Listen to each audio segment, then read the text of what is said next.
नमस्कार प्यारे अभ्यर्थियों, स्वागत है आपका एक और न्यू क्लासेज में। तो अभ्यर्थियों, जिन अभ्यर्थियों ने 8 मार्च 2025 को भूगोल का पेपर दिया है ना अभ्यर्थियों, तो उसकी आंसर की आ चुकी है। आप अपने पेपर का मिलान कर सकते हैं अभ्यर्थियों, आपके कितने नंबर बैठ रहे हैं। ठीक है अभ्यर्थियों, तो क्लास सबसे पहले लाई गई अभ्यर्थियों, अभी पेपर हुआ है 5-10 मिनट पहले।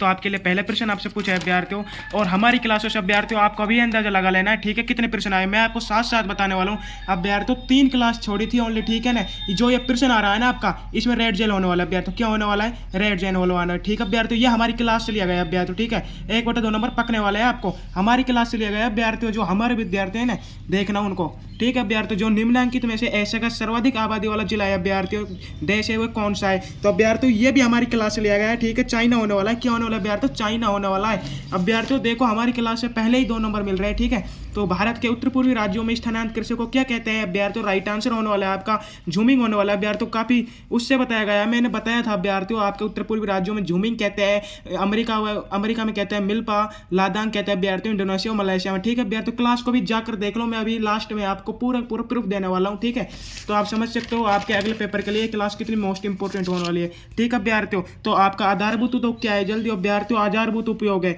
ये भी लौह इस्पात के लिए जाना जाता है अभ्यर्थियों। किसके लिए जाना जाता है? लौह इस्पात के लिए अभ्यर्थियों। सभी के सभी क्वेश्चन हमारी क्लासों से आए हुए। ठीक है, तृतीय क्रियाकलाप को उदाहरण अभ्यर्थियों, ये भी आए हुए प्रश्न है। ठीक है, परिवहन से क्या अभ्यर्थियों? परिवहन होने वाला है तृतीय क्रियाकलाप। ठीक है, आधुनिक संचार का साधन होने वाला है अभ्यर्थियों, आपके इंटरनेट होने वाला है। ठीक है, क्या होने वाला है अभ्यर्थियों? इंटरनेट होने वाला है। कौन से समुद्री मार्ग को वह ट्रंक मार्ग कहा जाता है अभ्यर्थियों? क्या होने वाला है? उत्तरी अटलांटिक समुद्री मार्ग कहा जाता है। ठीक है, एशिया का आंथ्रोपोपत्तन है, राइट आंसर होने वाला है अभ्यर्थियों सिंगापुर है। हमारी क्लासों से आए हुए प्रश्न अब भी अभ्यर्थियों, एक भी प्रश्न बाहर नहीं गया। मैं आपको आंसर अभी प्रूफ दिखाने वाला हूँ। ठीक है, विश्व व्यापार संगठन का मुख्यालय स्थित अभ्यर्थियों जिनेवा में। कहाँ पर स्थित है? जिनेवा में होने वाला है। ठीक है अभ्यर्थियों, और आपसे पूछे अभ्यर्थियों, गैरिसन नगर का उदाहरण है अभ्यर्थियों, मैंने आपको बताया था महबूबीना अबाला। ठीक है अभ्यर्थियों, क्या होने वाला है? अंबाला। महबूबीना बताया था अभ्यर्थियों, जालंधर भी बताया था मैंने। ठीक है, तो गैरिसन नगर मैंने आपको मोस्ट इंपोर्टेंट भी लगवाया था। देखो अभ्यर्थियों, आधे नंबर का क्वेश्चन आ चुका है। पे फसल है अभ्यर्थियों, काफी मोस्ट इंपोर्टेंट प्रश्न था, कॉपी। ठीक है, आपसे अगला प्रश्न पूछा है अरवारी पानी संसद अभ्यर्थियों, मैंने आपको सभी करवाया, मैंने कि राजस्थान के अलवर जिले में स्थित है। कहाँ पर स्थित अभ्यर्थियों? राजस्थान के अलवर जिले में स्थित है। ठीक है,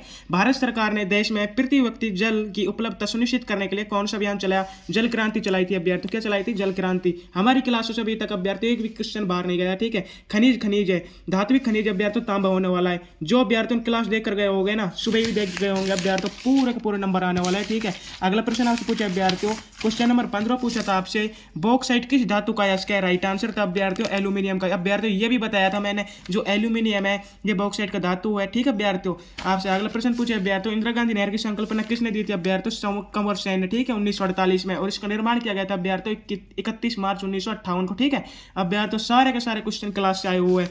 ऐसे परसेंट अभ्यर्थियों, मैंने आपसे 20 नंबर की गारंटी ली थी, मतलब कि 3 क्लासों को देख लो, 20 नंबर आपके पकने वाले हैं। तो अभ्यर्थियों 20 से भी ज्यादा नंबर बैठ रहे हैं। सामरिक दृष्टि से महत्वपूर्ण सड़क बनाने का कार्य कौन सा संगठन करता है अभ्यर्थियों? सीमा सड़क करता है। क्या करता है अभ्यर्थियों? सीमा सड़क संगठन। ठीक है, मुंबई पत्तन के दबाव को कम करने के लिए किस अनुषंगी पत्तन का निर्माण किया गया? जवाहरलाल नेहरू का। ठीक है अभ्यर्थियों, किसका किया गया था? जवाहरलाल नेहरू का। अगला प्रश्न आपसे पूछे अभ्यर्थियों, रिक्त स्थान आया था अभ्यर्थियों, जननांगीय संक्रमण सिद्धांत अभ्यर्थियों प्रथम अवस्था है। क्या होने वाला है अभ्यर्थियों? प्रथम अवस्था होने वाली है। ठीक है, अगला प्रश्न आपसे पूछा था, मानव विकास क्या उदाहरण का प्रतिपादन किसने किया था अभ्यर्थियों? डॉक्टर महबूब उल हक ने किया था। किसने किया था? डॉक्टर महबूब उल हक ने। ठीक है, अगला प्रश्न पूछा था, अंगूर की कृषि किस क्षेत्र में अभ्यर्थियों? भूमध्य सागरीय कृषि है। ठीक है, क्या होने वाली है अभ्यर्थियों? भूमध्य सागरीय। ठीक है, ठीक है अभ्यर्थियों, अगला प्रश्न आपसे पूछे, प्रमोद के उद्देश्य से की गई यात्रा को अभ्यर्थियों पर्यटन कहते हैं। ठीक है अभ्यर्थियों, एक भी क्वेश्चन बाहर नहीं गया है क्लास से। प्रमोद के उद्देश्य से की गई यात्रा को पर्यटन कहते हैं। व्यक्तियों एवं वस्तुओं को एक स्थान से दूसरे स्थान पर ले जाने की सेवा को क्या कहते हैं अभ्यर्थियों? परिवहन कहते हैं। ठीक है, और आपसे पूछे अभ्यर्थियों को खालिस्तान को अंतर्राष्ट्रीय व्यापार का प्रवेश द्वार कहते हैं। तो राइट आंसर होने वाला है पत्तन और पोताश्री है। 2011 की जनगणना के अनुसार अभ्यर्थियों बिहार का भारत में सर्वाधिक जनघनत्व वाला जिला अभ्यर्थियों बहुत बहुत बताया गया है। आपको वीडियो के पहले ही 1 मिनट में बता दिया गया था, ये सबसे जनत्व बिहार का है, सबसे कम किसका है? अरुणाचल प्रदेश का है 17। ठीक है अभ्यर्थियों, बहुत पहले बता देगा था। रानीगंज में जरिया अभ्यर्थियों खनन नगर है। क्या होने वाला अभ्यर्थियों? खनन नगर होने वाला है। ठीक है, केंद्र सरकार द्वारा आयोजित जल संभर विकास योजना अभ्यर्थियों हरियाली है। सूखा संभावित क्षेत्र विकास कार्यक्रम अभ्यर्थियों चौथी पंचवर्षीय योजना में आरंभ किया गया था 1969 से 1974 तक। ठीक है अभ्यर्थियों, अगला प्रश्न आपसे पूछे अभ्यर्थियों, रिक्त स्थान लघुत्रात्मक प्रश्न आने वाला है आपके। क्वेश्चन नंबर 30 आ चुका है क्लास से, अभी तक अभ्यर्थियों एक भी क्वेश्चन बाहर नहीं गया है। हमने जो 3 क्लास ली थी अभ्यर्थियों, एक भी क्वेश्चन बाहर नहीं गया है। मुख्य श्रमिक किसे कहते हैं? क्या पूछा अभ्यर्थियों, मुख्य श्रमिक किसे कहते हैं? तो अभ्यर्थियों मुख्य श्रमिक वो होते हैं जो लगभग एक वर्ष में 183 दिन काम करते हैं। कितने दिन अभ्यर्थियों? 183 दिन काम करते हैं, मुख्य श्रमिक होते हैं। किन्हीं दो परंपरागत ऊर्जा स्रोतों के नाम लिखिए, नाभिकीय ऊर्जा, जैव ऊर्जा, रासायन पवन ऊर्जा। ठीक है अभ्यर्थियों, भूवैज्ञानिकों कालों के नाम लिखिए जिनमें भारत में कोयला का निर्माण हुआ ट्रेसी काल में। ठीक है अभ्यर्थियों, कब हुआ था? ट्रेसरी काल में। पल्ली बस्ती के दो स्थानीय नाम अभ्यर्थियों, बहुत बहुत बताया है मैंने आपको, पाला, पाड़ा, पाली, नगड़ा, ढानी, कस्बा अभ्यर्थियों। ठीक है अभ्यर्थियों ने जिन अभ्यर्थियों ने क्लास देखे होंगे ना, वो खुश हो रहे होंगे देखकर। ठीक है, और अभी आकर कमेंट में बताएंगे। ठीक है अभ्यर्थियों, जो अभ्यर्थी क्लास देखकर गए थे, जिनके राइट आंसर होने वाले अभ्यर्थियों, क्लास में बताना है आपके कितने नंबर बैठ रहे हैं। पल्ली बस्ती के दो स्थानीय नाम अभ्यर्थियों, पाना, पाड़ा। दो रेशेदार फसलों के नाम अभ्यर्थियों, जूट, कपास। मानव भूगोल की कौन सी विचारधारा मार्क्स सिद्धांत पर है? कौन सी विचारधारा अभ्यर्थियों? आमूलवादी। कौन सी विचारधारा होने वाली अभ्यर्थियों? आमूलवादी या रेडिकल। ठीक है ना। और जनसंख्या के वितरण को प्रभावित करने वाले दो भौतिक कारकों के नाम लिखिए। तो अभ्यर्थियों इसमें होने वाले आपकी जलवायु, भू आकृति, मृदा। ठीक है, आवधिक।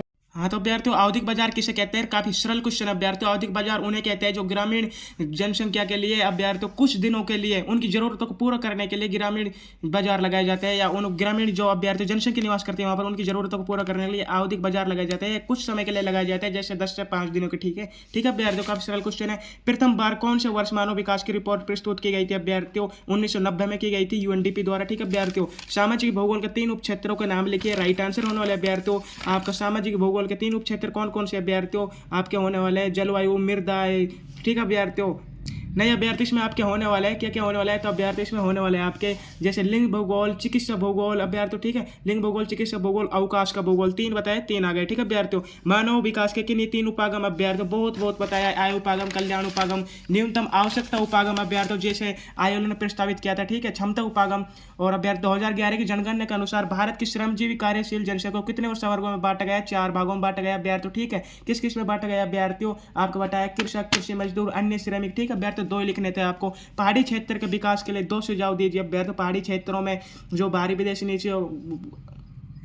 नीति अभ्यर्थियों वहां पर उनके लिए कार्य लगाए जाए जिससे वहाँ के लोग विकसित हो सके, अच्छे परिवहन की सुविधा होनी चाहिए। ठीक है अभ्यर्थियों, और द्विपक्षीय व्यापार एवं बहुपक्षीय व्यापार में अंतर लिखे। द्विपक्षीय व्यापार होता है जो अभ्यर्थियों 2 देशों के मध्य किया जाता है। बहुपक्षीय व्यापार होता है जो 2 या 2 से अधिक देशों के मध्य किया जाता है। ठीक है अभ्यर्थियों, तरल एवं गैसीय पदार्थों के परिवहन के लिए आप परिवहन के किस साधन का चयन करेंगे और क्यों? तो अभ्यर्थियों हम पाइपलाइन का चयन करेंगे। क्यों करेंगे? तो हम इसमें आप राइट आंसर बताने वाले अभ्यर्थियों इसलिए करेंगे क्योंकि पाइपलाइन जो कम खर्चीला होता है, सरल होता है और अभ्यर्थी प्रदूषण नहीं फैलाता है। पहाड़ी क्षेत्रों, ढलान एवं सभी कार्य क्षेत्रों में यह फैलाया जा सकता है। ठीक है अभ्यर्थियों, और भारत में पेट्रोलियम पदार्थों के आयात में वृद्धि के 2 कारण स्पष्ट कीजिए। तो अभ्यर्थियों राइट आंसर होने वाला है परिवहन की बढ़ती मांग के कारण, जनसंख्या की बढ़ती मांग के कारण, और भारत में जो तेल के निक्षेप है, ये पेट्रोलियम के निक्षेप अभ्यर्थियों नहीं पाए जाते हैं, भारत में तेल नहीं पाया जाता है। ठीक है, जल प्रदूषण निवारण के 2 उपाय बताइए। तो अभ्यर्थियों जल प्रदूषण आप लिख कर आ गए हो, जल प्रदूषण में कीटनाशक पदार्थों को नहीं मिलाना चाहिए, सड़े गले मृत जीवों को नहीं मिलाना चाहिए, घरेलू अपशिष्ट पदार्थों को नहीं मिलाना चाहिए। ठीक है अभ्यर्थियों,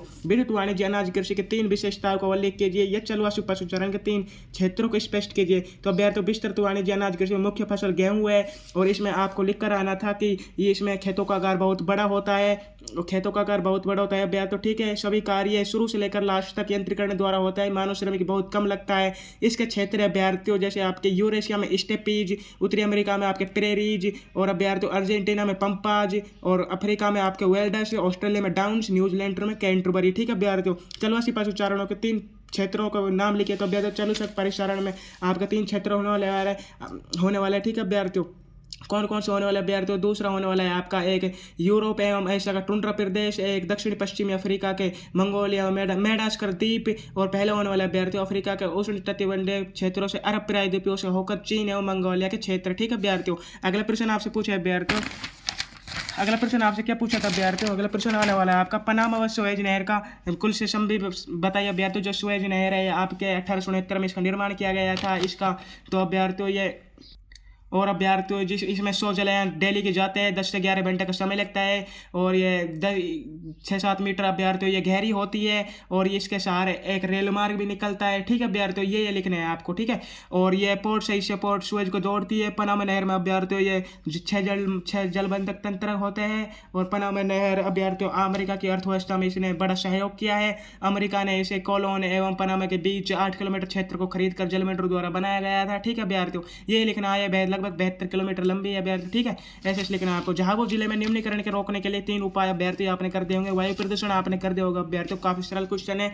आधुनिक बड़े पैमाने पर होने वाले विनिर्माणिक उद्योगों की 4 विशेषताएं बताइए। आकार के आधार पर उद्योग होते हैं अभ्यर्थियों 3 प्रकार के, कौन कौन से होते हैं? कुटीर उद्योग, छोटे पैमाने के उद्योग, बड़े पैमाने के उद्योग, ठीक है अभ्यर्थियों। आधुनिक बड़े पैमाने पर होने वाले विनिर्माण उद्योगों की 4 विशेषताओं पर लिखिए। कौशल का विशिष्टीकरण, प्रौद्योगिकी नवाचार, संगठनात्मक ढांचा, यंत्रीकरण, ठीक है अभ्यर्थियों। यंत्रीकरण होता है जिसमें यंत्रों द्वारा होता है। भारतीय कृषि की किन्हीं 4 समस्या को विश्लेषण कीजिए। भारतीय कृषि में किन्हीं 4 प्रकारों को वर्णन कीजिए। तो अभ्यर्थियों भारतीय कृषि में 4 प्रकार, जैसे आपके कपास हो गया, गन्ना, चाय, कॉफी, ठीक है अभ्यर्थियों। कुछ भी लिख सकते हो आप, जैसे ग्वार, बाजरा, और आप लिख सकते हो भारतीय कृषि की किन्हीं 4 समस्या अभ्यर्थियों। इसमें समस्या में आने वाले आपके अनियमित मानसूनता की निर्भरता, छोटे खेत, विखंडित जोत, निम्न उत्पादकता, ऋण गिरस्तता, ठीक है अभ्यर्थियों। अगला प्रश्न आपसे पूछा है अभ्यर्थियों, 17 क्वेश्चन दिए गए रेखा मानचित्र में निम्नलिखित हवाई पत्तनों को अंकित कीजिए अभ्यर्थियों। ये आपके होने वाला है विश्व का मानचित्र, मुंबई आपके भारत में आने वाला है, लंदन जो अभ्यर्थियों नक्शा नहीं आपने भर दिया होगा, मुझे आशा है, विशाखापट्टनम, कांडला, कोलकाता, पारादीप। तो अभ्यर्थियों क्लास कैसी लगी आपको? क्लास अच्छी लगी तो क्लास को लाइक करना है, चैनल को सब्सक्राइब करना है। तो अभ्यर्थियों मैं अभी आपको प्रूफ के साथ हमारी क्लास के आंसर दिखाने वाला हूँ, ठीक है।